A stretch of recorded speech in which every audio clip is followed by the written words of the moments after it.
আল্লাহ পাক রব্বুল আলামিন বলেন, আমি আল্লাহ তাআলার গোলামি করার পর, আমি আল্লাহ তাআলার ইবাদত করার পর বান্দার দুনিয়াতে দ্বিতীয় নাম্বার কাজ হচ্ছে পিতামাতার সাথে ভালো ব্যবহার করা। পিতামাতার সাথে সৎ ব্যবহার করবে।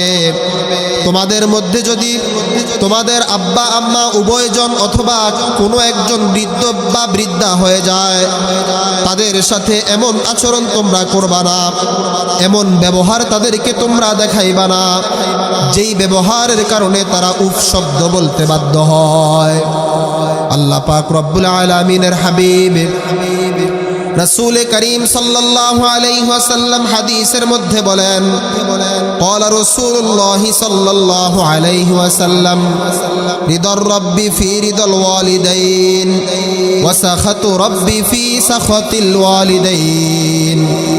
রাসূল করিম সাল্লাল্লাহু আলাইহি ওয়াসাল্লাম বলেন, পিতা মাতার সন্তুষ্টির মধ্যে রয়েছে আল্লাহ পাক রব্বুল আলামিনের সন্তুষ্টি, আর পিতা মাতার অসন্তুষ্টির মধ্যে রয়েছে আল্লাহ পাক রব্বুল আলামিনের সন্তুষ্টি। এজন্য আপনাদেরকে বলতে চাই, দুনিয়াতে আমরা এমনি এমনি চলে আসি নাই। একজন মা 10 মাস 10 দিন কষ্ট করে আমাকে আপনাকে গর্ভধারণ করেছেন, আমাকে আপনাকে নিজের পেটের মধ্যে রাখছেন, আমাকে আপনাকে এত কষ্ট করে এত পরিশ্রম করে খাবার খাইতে বসছেন, পেটের মধ্যে লাথি মেরেছি, খাবার খাইতে পারে নাই, উঠে গেছে, ঘুমাইতে গেছে, ঘুমের মধ্যে মায়ের পেটের মধ্যে এত জোরে লাথি মারলাম, মা আর ঘুমাইতে পারে না, ঘুম থেকে উঠে চলে গেছে।